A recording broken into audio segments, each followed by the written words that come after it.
یہ تیسری دفعہ جب وزیر اعظم بنے یہ نواز شریف صاحب جو نوید مختار صاحب جو ہیں ان کو پھر DGIS سے لگایا گیا، اور اس پہ بھی یہی کہا گیا کیونکہ ان کا ریلیشن جو ہے نا چودھری منیر صاحب سے بنتے ہیں، ان کے بھتیجے ہیں، اور چودھری منیر صاحب کے بیٹے جو ہیں ان کی مریم نواز صاحبہ کی بیٹی سے شادی ہوئی ہے، سو یہ لنک جو ہے یہ بھی اسٹیبلش ہوا، اور ان میں ایک اس میں سمجھا جاتا ہے کہ انہوں نے لگا تو دیا تھا نوید مختار صاحب کو،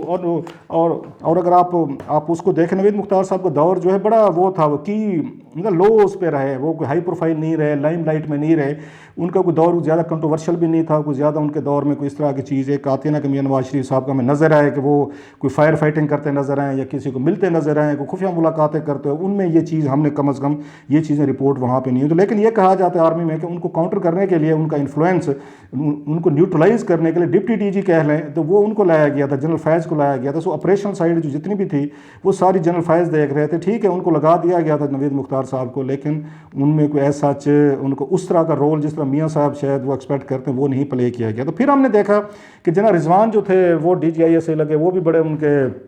میاں صاحب کے مریم صاحبہ وغیرہ کے کہا جاتا ہے کہ وہ بھی ان کے قریب تھے، اور بڑا ان کا بھی ایک کلاؤٹ اور اس پہ انفلوئنس تھا. بلکہ بعض لوگ یہ بھی کہتے تھے کہ شاید وہ لابنگ کر رہے تھے کہ جنرل رحیل جو ہے نا ان کو 1 سال کی ایکسٹینشن مل جائے تاکہ اگلا شاید آرمی چیف کا چانس ان کا بن جائے گا، because he was very close to ان کے میاں نواز شریف صاحب. یہ بات انڈرسٹینڈبل بھی ہوتی ہے. DGIS کا مطلب by virtue of his office in کو بہت قریب ہو جاتے ہیں پرائم منسٹر کے، کیونکہ انہوں نے ڈیلی رپورٹس بھی دینی ہوتی ہیں، ملاقاتیں بھی کرنی ہوتی ہیں، انہوں نے میٹنگز بھی کرنی ہوتی ہیں، لہٰذا وہ چیزیں جو ہے نا وہ ان کی قربت جو ہے نا سمجھ آتی ہے. اسی وجہ سے آپ نے دیکھا ہوگا جنرل کیانی کو جو ہے انہوں نے جنرل مشرف نے آرمی چیف بنا دیا تھا. اس کے بعد ہم نے دیکھا ان کو ضیاء الدین بٹ صاحب جو ہیں ان کو آرمی چیف انہوں نے بنا دیا تھا نواز شریف صاحب نے. یہ 2 مطلب بڑی مثالیں جو مجھے فوری طور پر ذہن میں آ رہی ہیں. سو یہ ایک اس پہ رہتا ہے، آرمی چیف کے بھی ذہن میں رہتا ہے کہ ہم ایسا بندہ نہ بنا دیں آرمی